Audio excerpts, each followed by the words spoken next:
Há pouco mais de um mês de ter chegado às manchetes do noticiário policial com a chacina, ou uma chacina, que matou no mesmo instante sete pessoas e ainda não se sabe se alguém foi denunciado ou quantas pessoas foram denunciadas como responsáveis. Viçosa do Ceará, um dos municípios do Planalto da Ibiapaba, Serra da Ibiapaba, tem hoje uma movimentação muito importante para o mundo jurídico cearense, pois lá serão enterrados os restos mortais de Clóvis Bevilacqua, o cearense responsável pelo primeiro Código Civil brasileiro, renovado agora neste primeiro semestre de 2024. Além dos restos mortais de Clóvis Bevilacqua, também será enterrada a urna com os restos mortais da mulher dele. Ontem, no meio da tarde, em Fortaleza, uma solenidade aconteceu na Academia Cearense de Letras para reverenciar a memória do grande jurista cearense que dá nome ao Fórum de Fortaleza, da capital cearense, e a outros espaços do judiciário do nosso estado. Mas, pasmem, na solenidade da Academia Cearense de Letras, pelo menos até 13h, algum tempo depois do horário previsto para o início da solenidade, nenhum representante do Judiciário do Ceará apareceu por lá. Clóvis Bevilacqua foi esquecido pelos magistrados cearenses, pelo menos nessa solenidade lá da academia, que era para reverenciar a sua memória. Eu estava lá e testemunhei, lamentavelmente, esta ausência injustificável, até porque o judiciário cearense está representado em várias outras solenidades, acontecimentos, que nem passam por perto do próprio judiciário. Este não, era um evento que a magistratura cearense precisava estar lá, precisava se dizer presente. Mas pode ser que alguém apareça hoje lá em Viçosa do Ceará. Amanda, o que dizem os sites do Congresso Nacional nesta manhã? Olá, Edson. Olá para você que nos acompanha aqui na TV da Transparência. Os destaques aqui no Congresso Nacional, a gente começa pelo Senado. O primeiro destaque é que, além da CCJ, regulamentação da reforma tributária também será debatida na Comissão de Assuntos Econômicos. Esse aqui é um dos principais destaques no Senado sobre a questão da regulamentação da reforma tributária, que vai ser discutida também na Comissão de Assuntos Econômicos, a CAE, que criou um grupo de trabalho específico para debater sobre esse assunto. O coordenador do grupo, que é o senador Isalci Lucas, do PL, do DF, quer discutir com especialistas mudanças no projeto que foi aprovado pela Câmara dos Deputados. Entre os principais pontos estão a isenção da cesta básica, incluindo as carnes, o cashback, ou seja, a devolução de impostos nas contas de água, luz e gás para as famílias de baixa renda, e também a redução de tributos para os medicamentos. Já o relator da regulamentação da reforma tributária na Comissão de Constituição e Justiça, que é a CCJ, o relator, o senador Eduardo Braga, voltou a defender a retirada do pedido de urgência para a votação em 45 dias da proposta. Ele citou o apelo feito já pelos líderes partidários que alegam que o prazo é muito curto para se debater sobre um assunto tão complexo. Ainda em destaque aqui no Senado são os projetos que fixam os pisos salariais de várias categorias profissionais. A matéria do Senado diz que o valor mínimo para a remuneração de uma categoria profissional, o piso salarial, é uma das matérias que mais incitam os debates e as manifestações quanto a isso são analisadas no Parlamento. No Senado, os parlamentares debruçam-se sobre vários projetos que buscam garantir os valores mínimos aos trabalhadores de diversas categorias. Aqui também em destaque, nessa mesma matéria do Senado, é um caso emblemático que está sendo acompanhado há cerca de 2 anos, quando foi aprovado nas 2 casas legislativas e também sancionado, que foi o piso salarial da enfermagem. O Congresso promulgou em 22 de julho de 2022 a emenda constitucional 124, que instituiu o piso salarial nacional para essa categoria. No mês seguinte, em agosto do mesmo ano, 2022, foi aprovado o piso nacional da enfermagem a partir de um projeto, de uma proposta do senador Fabiano Contarato, do PT. No entanto, o direito legal não se fez valer de imediato e por isso que o Supremo Tribunal Federal suspendeu a aplicação da lei no mês seguinte pelo fato de o Congresso não ter apontado as fontes dos recursos para os gastos relativos aos pagamentos de profissionais da saúde pública, conforme manda a exigência da Lei da Responsabilidade Fiscal e também do próprio Orçamento Federal. Por isso, em dezembro de 2022, as mesas do Senado e da Câmara dos Deputados promulgaram a emenda constitucional 127, que prevê o repasse a ser realizado pela União aos entes federados, tendo o Fundo Social como a origem dos recursos para cumprir o piso salarial. Para viabilizar essa transferência, uma lei abre crédito especial no orçamento da União, de forma que o montante seja financiado pela capitalização do Fundo Social.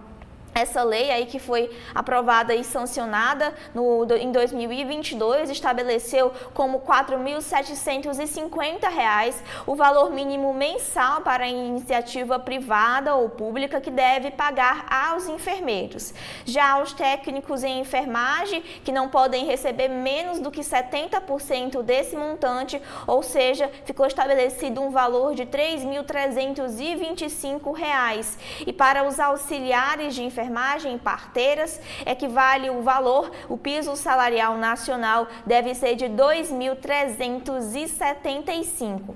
Agora a gente vai para os destaques na Câmara dos Deputados, é sobre um balanço que foi feito sobre o primeiro semestre, na verdade, da atuação da Câmara dos Deputados, que teve como destaque a aprovação de regras da reforma tributária. A matéria fala que a aprovação de um dos projetos da regulamentação da reforma tributária foi destaque nas votações da Câmara dos Deputados no primeiro semestre deste ano.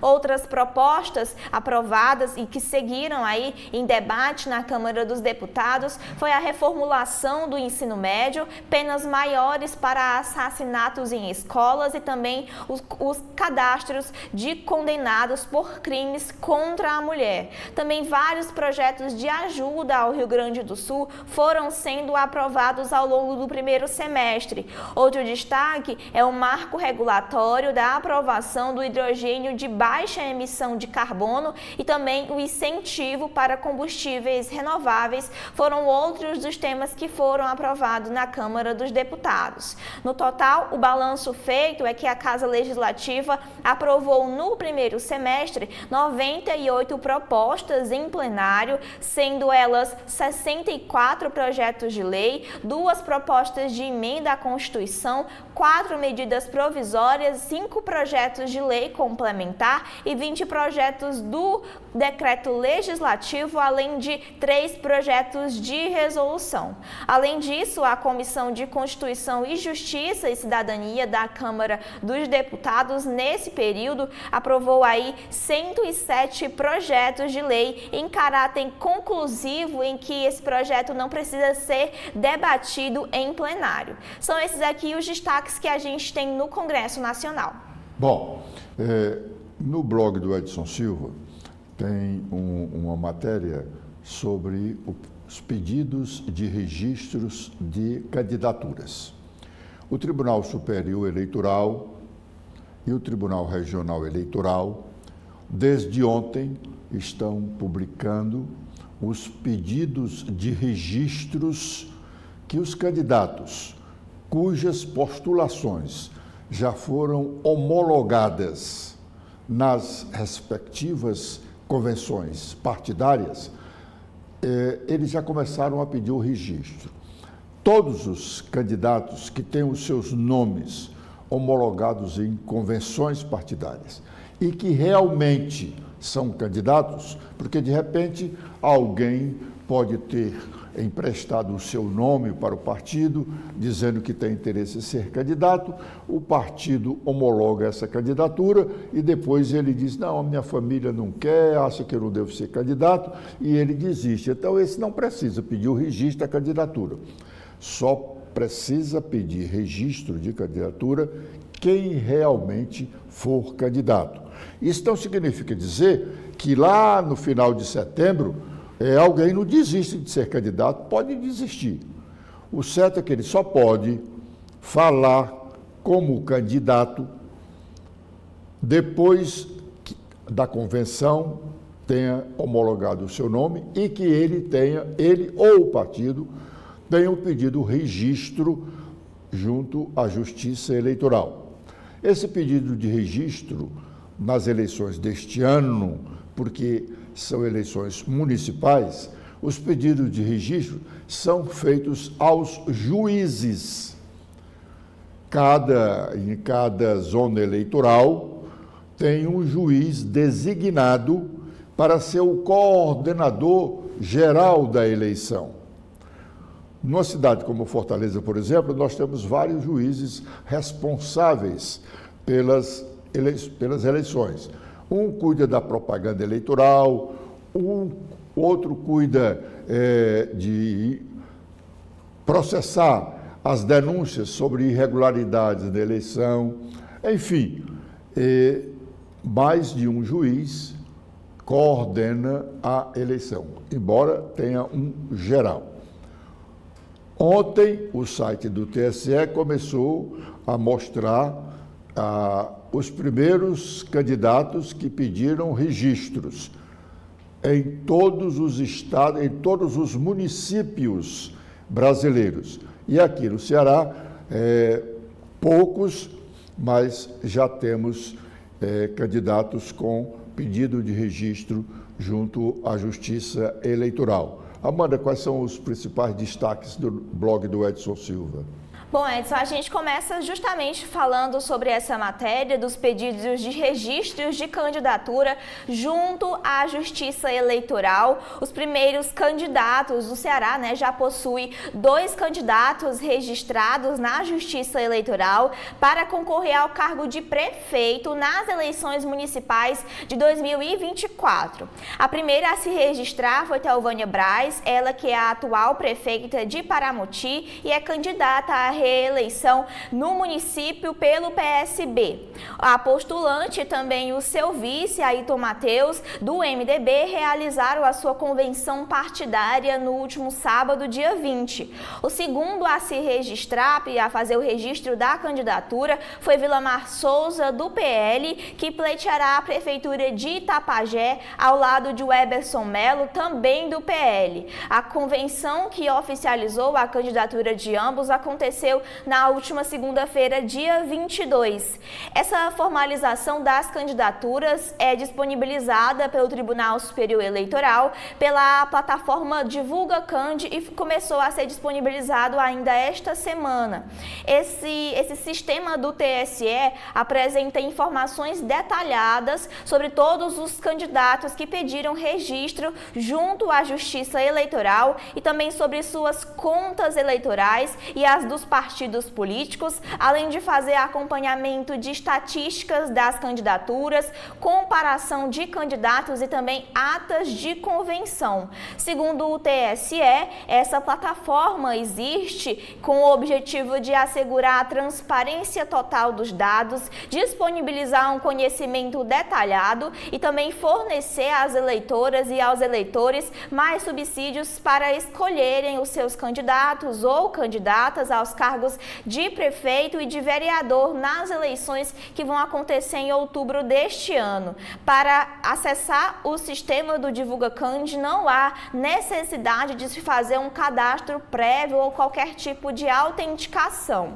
Até o fechamento da matéria, que aconteceu ontem, na quinta-feira, e até o momento que a gente está aqui ao vivo, ao todo, 176 candidatos a prefeito e a vice-prefeito já formalizaram as suas candidaturas pelo Brasil. O prazo do registro das candidaturas vai até o dia 15 de agosto. No Ceará, além de Paramoti e de Itapajé, que além de registrarem os seus candidatos à prefeitura, também já registraram os seus candidatos, alguns dos candidatos a vereadores, o município de Russas e Jaguariaba também registraram alguns dos postulantes que querem ocupar as cadeiras das casas legislativas municipais.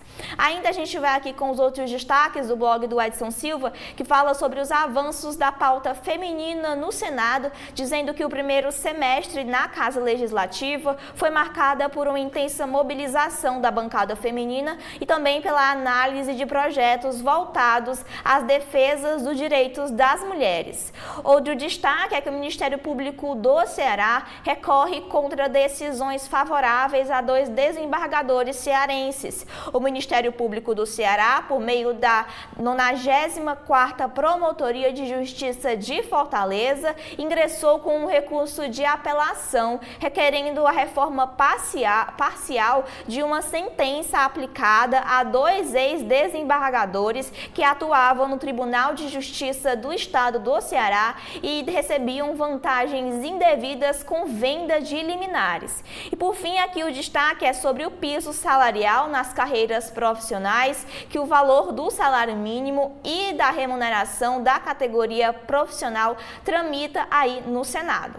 Bom, o prefeito José Sarto, candidato à reeleição, foi o primeiro dos candidatos a prefeito de Fortaleza a ser sabatinado pelos jornalistas do UOL, o site do jornal Folha de São Paulo.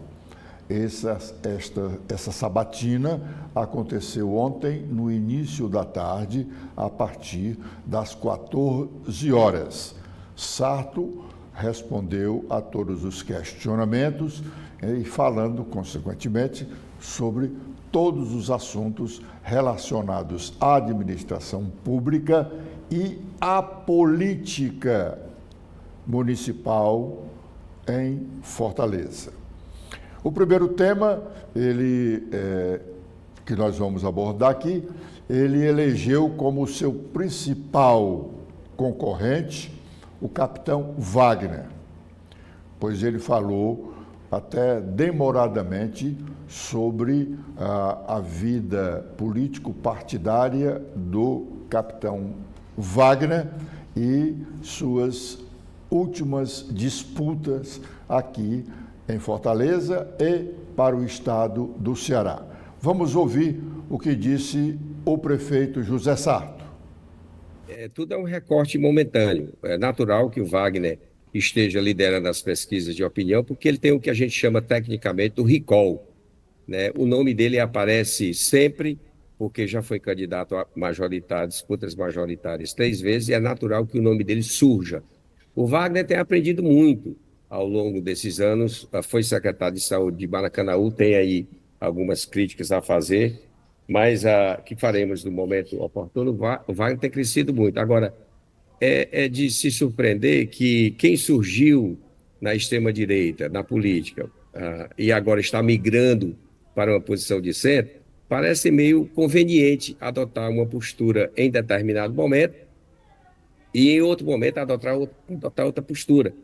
Porque agora ele não é mais candidato do Bolsonaro. O candidato do Bolsonaro deve ser o deputado André Fernandes. Então, é muito conveniente, em determinado momento, quando você me é útil, eu utilizá-lo. E quando não me é útil, não utilizá-lo. Mas isso é natural que aconteça. Como você colocou bem no segundo turno, a gente tinha, nas pesquisas de intenção, uma margem relativamente boa, mas o que acontece na vida real, como eu retorno na minha avaliação, Fortaleza é uma cidade complexa, Fortaleza é uma cidade rebelde, é uma cidade inquieta, intangível. Você não pega em Fortaleza, em qualquer extrato, Fortaleza está de olho em todos os movimentos, nas contradições, quem tem mais contradição, quem tem menos contradição. Essa avaliação, do Wagner é natural, porque ele tem um recall, foi candidato 3 vezes, é natural que isso aconteça. Agora ele não tem mais o apoio do bolsonarismo, que vai migrar para outra candidatura. Certamente, nós vamos ver se no futuro próximo isso terá repercussão. Bom, o prefeito Sarto falou sobre a sua relação administrativa do prefeito com o governador do estado. O governador é o Mano de Freitas. Ele não poupa críticas ao governador. Vamos ouvi-lo. Eu creio que o Ceará está retrocedendo a passos largos para modo político de governar que remonta à época medieval. Aqui não se faz não se libera nenhuma recurso se o prefeito ou prefeita não rezarem pela cartilha do governador do PT. Por exemplo, vou te dar um exemplo. Nas transferências voluntárias do Estado para municípios, Fortaleza recebeu R$ 159 mil. Isso é um relatório do Tribunal de Contas do Estado. Fortaleza, que tem quase 3 milhões de habitantes, recebeu R$ 159 mil. Tem cidades como Guaramiranga, que é uma cidade belíssima, aliás, Guaramiranga tem que receber muito mais, mas Guaramiranga recebeu quase R$ 600 mil de transferências voluntárias, apontados pelo TCE, que também demonstram que não há um critério técnico utilizado pelo governo do Estado nessas transferências. Então, o modo de fazer política do governo atual do PT é exatamente tentar eliminar todo tipo de voz discordante de quem divirja, de quem tem a coragem de apresentar críticas e apresentar soluções. Esse projeto está sendo liderado pelo atual governador, que ele não quer ver nenhuma posição antagônica ao seu projeto de governo, que por exemplo, eu estou sofrendo aqui de um embargo partidário. Os próceres do PT estão a todo custo pedindo a partidos políticos que não apoiem a nossa candidatura por causa do tempo de televisão. Então, tem usado de todos os artifícios para acabar com o debate público. Não querem que esse debate aconteça. Isso, lamentavelmente, é um retrocesso que Fortaleza, o estado do Ceará, não pode admitir. Veja, por exemplo, o que está acontecendo na segurança pública.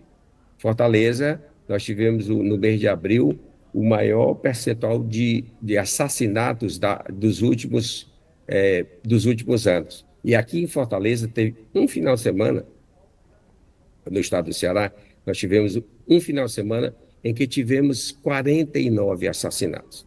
Isso, e vocês mesmos acompanharam aí na imprensa nacional a migração do PCC de São Paulo para Fortaleza, porque encontram aqui um ambiente favorável para que eles possam instalar o seu tráfico de armas, o jogo, as drogas, e lamentavelmente isso está sendo extremamente prejudicial para a população. Na verdade, os prefeitos estão sendo praticamente obrigados a entrar na discussão desse tema da segurança. Aqui em Fortaleza, por exemplo, nós temos a maior política pública de inclusão social, melhor educação do Brasil, maior educação em tempo integral, maior política de creches, maior política de juventude, maior economia, mas tudo isso não tem se mostrado suficiente para combater o avanço da criminalidade. Quando eu relatei a questão do PCC, sempre existiu, é verdade, entretanto, com mais, eu diria, desembaraço, o fato de, notoriamente, o PCC ter transferido a sua organização lá de São Paulo para o Ceará, demonstra que a ambiência aqui no Ceará é completamente mais, eu diria, flexível do que o que está acontecendo em São Paulo. Isso mostra que aqui eles encontraram um terreno fértil para que pudessem proliferar. E isso tem acarretado violência, e é por isso que eu decidi aumentar o efetivo da guarda, treiná-la, capacitá-la e armá-la, mas não é para combater o crime organizado, é para defender a população. Nós temos feitos aí outras ações, como uma parada segura, que tem um vídeo monitoramento, como a blitz no transporte público, uma série de ações que são, inclusive, integradas com a Polícia Militar. Recentemente, eu entreguei um centro de comando e controle de vídeo monitoramento que tem 7.000 câmeras em Fortaleza. Eu creio que, por habitante, é a capital que mais tem câmeras que são inteligentes, que são interligadas com a Polícia Militar, com a Polícia Civil, com a Guarda Municipal, com bombeiros, e tudo isso é uma ação integrada. Mas nós estamos tendo que fazer o que o governo faz. Exatamente, o governo do PT foi conivente em flexibilizar toda essa participação das facções criminosas aqui no Ceará, começando por dividir presídio por facção criminosa. O presídio A ficava com facção tal, e o presídio B ficava com outra facção. Então, essa foi uma abordagem completamente equivocada que teve início na gestão do PT aqui no governo do Ceará. Bom, esta fala do prefeito José Sarto, nós tiramos da sabatina a que ele foi submetido ontem à tarde com os jornalistas do site UOL. Mas ainda temos uma parte dessa sabatina que durou 1 hora. Nós mostramos aqui, nessa segunda parte, a crítica dele ao governo do Estado. E, finalmente, ele faz críticas ao governo do presidente Lula. Vamos ouvi-lo. Ele carece de uma autoavaliação, de uma autocrítica, porque o que nós estamos enfrentando no Brasil e no mundo todo é uma dogmatização da política. É o nós contra eles e o eles contra nós, sem que se discuta um projeto de Brasil mais detalhado, mais consubstanciado. Eu acho que o Lula ainda está pensando que está governando em 2002, 2008, quando o cenário mundial era completamente diferente do que é hoje. Eu acho que a macroeconomia, os números estão dizendo aí que o Brasil está perdendo força. Veja a desvalorização do real, que hoje passa por uma crise extremamente grave. E as políticas que estão sendo feitas, eu diria, a posição do governo federal com relação a ser subalterno de um Congresso Nacional que, por vezes, obriga o Poder Executivo, porque o Poder Executivo, quando ele inicia a gestão, é que ele está forte para fazer mudanças, porque ele tem o apoio da população.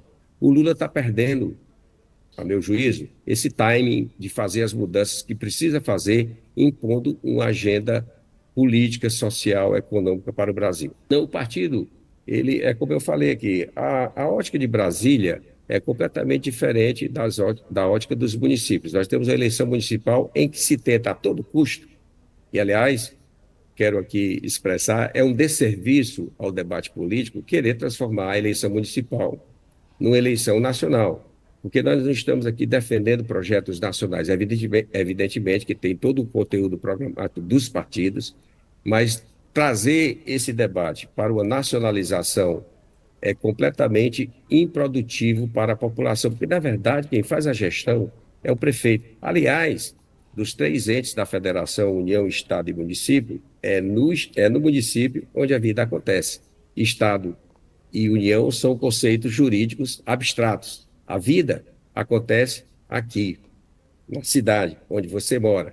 O pão que você compra, o transporte público, o médico no posto de saúde, o remédio no posto de saúde. Bom, hoje o sabatinado pelo site do UOL é o capitão Wagner.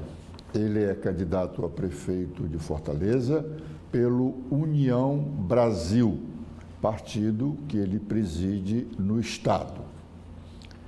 O UOL convidou 3 candidatos a prefeito de Fortaleza para participarem desse projeto deles de sabatina com candidatos de todas as candidatos a prefeito em todas as capitais brasileiras. No Ceará, em Fortaleza, foram convidados o prefeito Sarto, que nós acabamos de ouvir aí uma parte do que ele disse lá na sabatina. Hoje vamos ter o capitão Wagner, o outro candidato convidado, e o terceiro candidato convidado foi o deputado federal André Fernandes, que o UOL e o jornal Folha de São Paulo registraram ontem que ele não havia aceito o convite para participar da sabatina.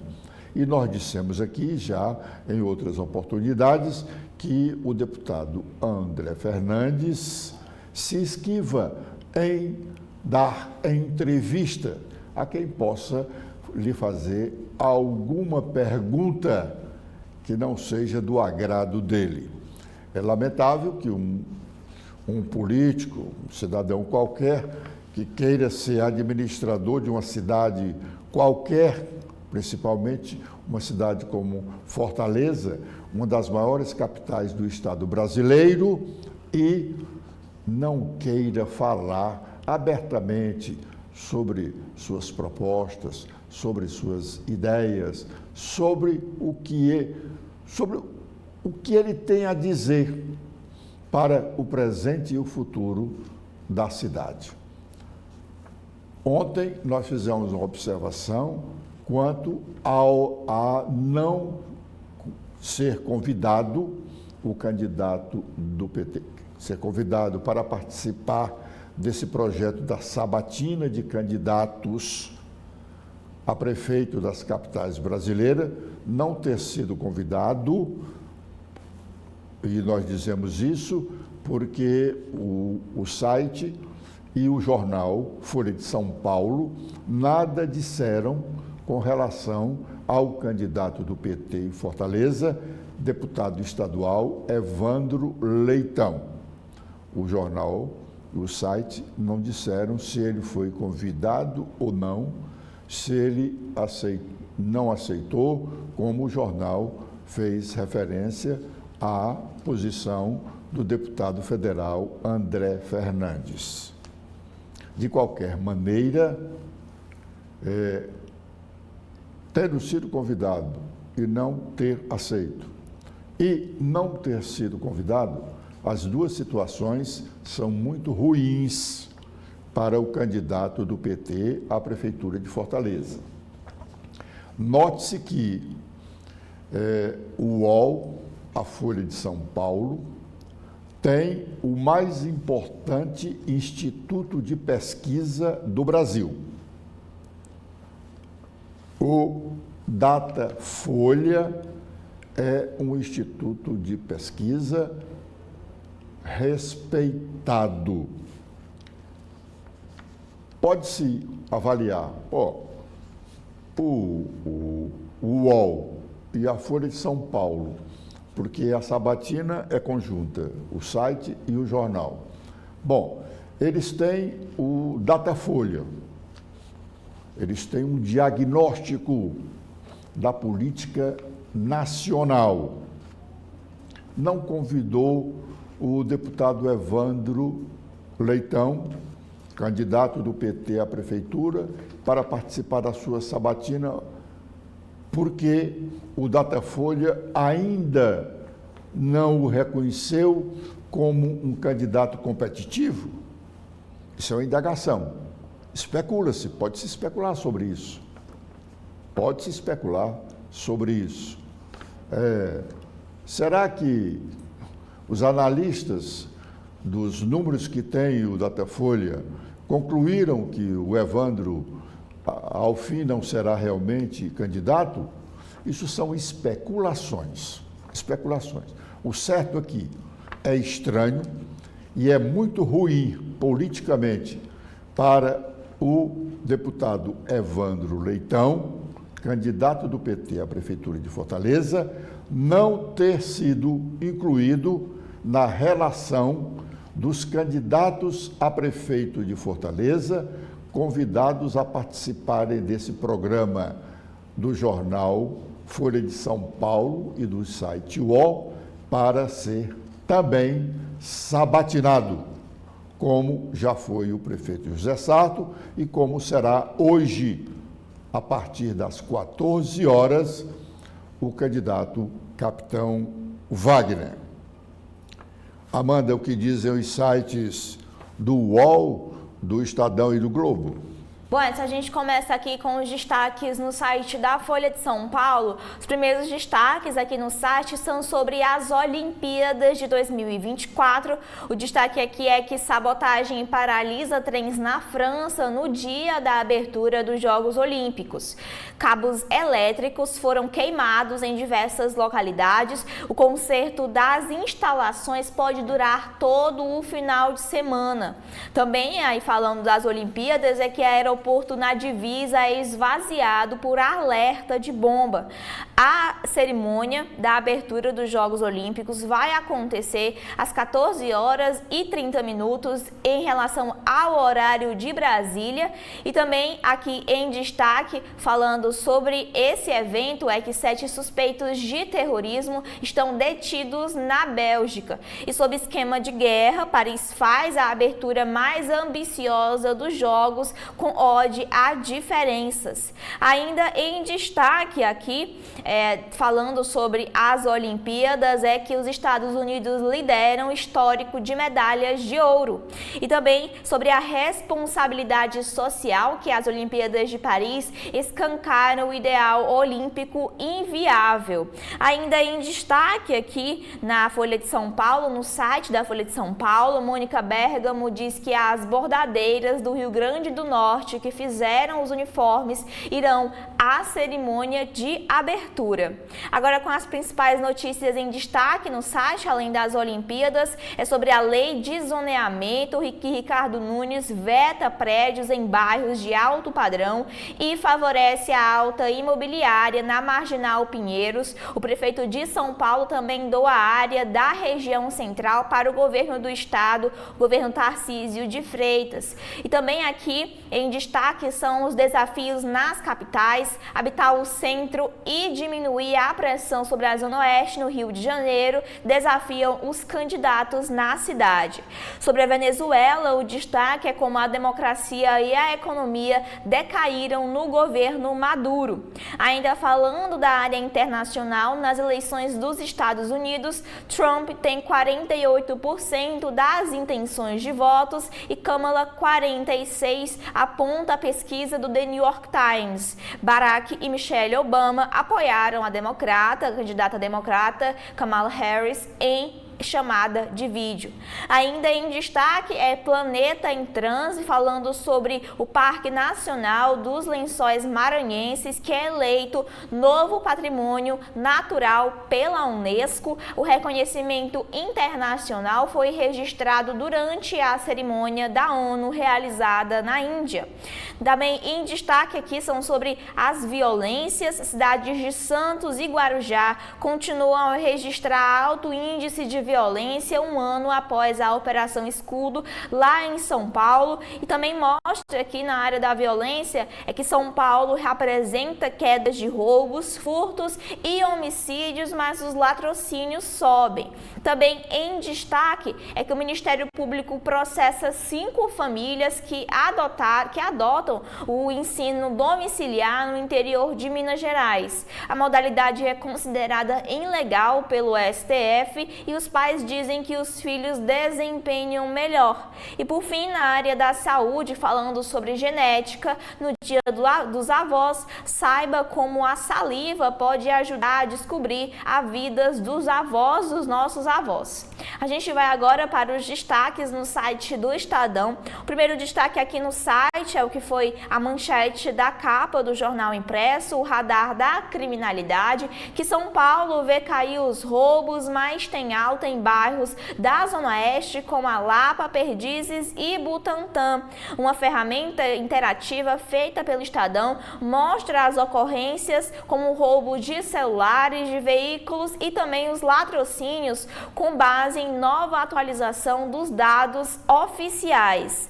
Ainda em destaque aqui sobre a insegurança, a série sobre a cúpula do crime, as investigações elas miram as compras de BMW, Mercedes e Ferrari pelo PCC do Tatuapé. Também em destaque são os ataques aos Jogos Olímpicos, que ataques afetam a rede ferroviária na França horas antes da cerimônia de abertura das Olimpíadas. O impacto, como a gente já falou, deve se prolongar ao longo do final de semana, segundo as avaliações das autoridades. Os responsáveis por esses ataques ainda não foram identificados. Na verdade, a edição impressa do Estadão teve como destaque na manchete a área de economia, porque o Ministério Público favorece os irmãos batistas e eleva conta de luzes dos mais pobres da indústria e do norte e do nordeste. O governo Lula, ele edita, na verdade, uma medida provisória que beneficia empresas dos irmãos batistas no setor de energia. E sobre as eleições nos Estados Unidos, Obama e Michelle anunciam apoio à candidatura presidencial de Kamala Harris, ela que encurta a distância democrata para Trump após a desistência de Biden, de acordo com pesquisa. E também destaque nos Estados Unidos é que Kamala e Biden pressionam Netanyahu. A gente vai agora para os destaques no jornal O Globo, que fala também sobre essa questão das Olimpíadas. Em trens de alta velocidade na França são alvos de ataque massivo e a circulação é afetada. Horas antes da cerimônia de abertura, o aeroporto franco-suíço é esvaziado também aí por um alerta de bomba. Ainda em destaque aqui no jornal o Globo é sobre a Venezuela. Sem direito a microfone, entre gritos por liberdade, a oposição arrasta multidão em uma caravana com a liderança de Maria Corina Machado. O percurso de mais de 10 horas foi acompanhado por uma reportagem realizada pelo Globo. Ainda falando do cenário internacional, é sobre as eleições americanas. Barack Obama declara apoio a Kamala Harris para presidente dos Estados Unidos. Agora falando sobre o Brasil, na área de depoimentos é que a Polícia Federal acha documentos em e-mail de Ramagem com orientações para Bolsonaro atacar as urnas. Faça o teste, Lula ou Bolsonaro. Veja quem falou isso, algumas frases aí ditas pelo ex-presidente Bolsonaro, pelo presidente Lula. E Malu Gaspar escreve que fim levou a nova joia descoberta pela Polícia Federal no inquérito de Bolsonaro. Ainda em destaque na área da política, com filiados ao PT em chefias, a Polícia Rodoviária Federal vive uma disputa por poder com suspeita de espionagem e de dossiês. Bela Megali escreve que a campanha já vê limite de crescimento de Ramagem mesmo com Bolsonaro. E também em destaque aqui na luto, morre J. Borges, mestre da xilografura nordestina aos 88 anos. São esses aqui os principais destaques pelo país. Bom, amanhã, sábado, o PSD, presidido nacionalmente pelo Kassab e presidido no estado do Ceará pelo ex-vice-governador, ex-deputado estadual, Domingos Filho. O partido vai fazer a sua convenção para homologar a sua chapa de candidatos a vereador de Fortaleza. Não tem nenhuma sinalização de que poderá vir a indicar o candidato ou a candidata a vice do deputado estadual Evandro Leitão, do PT. Mas o partido já anunciou publicamente para calar vozes de filiados que defendem a indicação de candidato próprio. O partido já anunciou que está coligado com o PT em apoio à candidatura a prefeito de Evandro Leitão. Não terá candidato próprio o PSD a prefeito de Fortaleza e não tem nenhuma sinalização, pelo menos até aqui, de que poderá ou deverá indicar o candidato a vice, como algumas outras vozes têm reclamado constantemente, dizendo que o poder político ou poder eleitoral do PSD em Fortaleza o credencia a indicar o candidato ou a candidata a vice, mas não indicará. Não indicará. Essa indicação pode sair do PSB ou do Republicanos.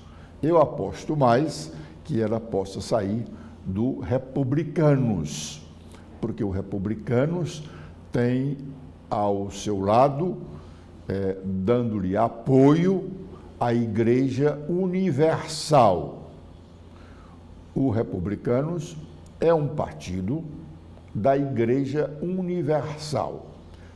Portanto, muitos adeptos, muitos seguidores dessa Igreja Universal são eleitores determinados dos candidatos apontados pela Igreja.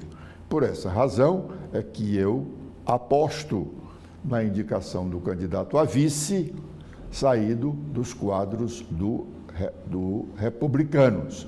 E depois tem também a força pessoal, sobretudo econômica, de influência no judiciário nacional do presidente estadual da sigla, o empresário Chiquinho Feitosa, cujo nome já é citado como um dos candidatos ao Senado da República a ser apoiado pela base política do governador Elmano de Freitas. Também amanhã nós vamos ter um momento importante para a política municipal, sobretudo em relação ao Partido dos Trabalhadores. É que a deputada federal Luiziane Lins, lança amanhã à tarde um manifesto defendendo o seu grupo, o grupo que ela formou e está concluindo a sua formação no estado do Ceará, de um PT mais à esquerda, contrapondo-se às lideranças do ex-governador Camilo Santana e do deputado federal José Guimarães.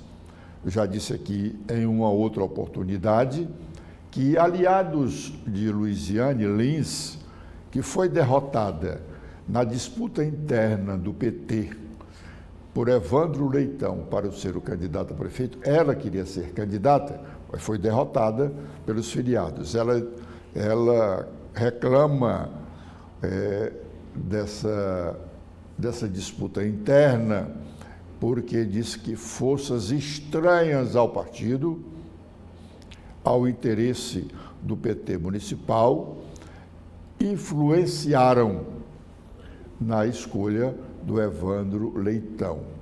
E ela denuncia que os mentores, os operários dessa arquitetura para derrotá-la da disputa interna, ela responsabiliza o ex-governador Camilo Santana e o deputado federal José Guimarães.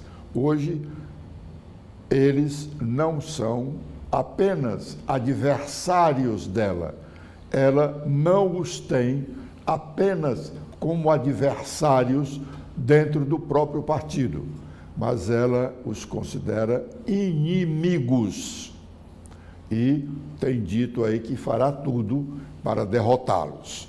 Esse manifesto ainda não podemos avaliar que consequências ele irá gerar no curso desta campanha eleitoral que começa agora no mês de agosto, a partir do dia 3, quando acontece a convenção para homologação da candidatura de Evandro Leitão, de um vice que ainda não se sabe quem será, e dos candidatos a vereadores.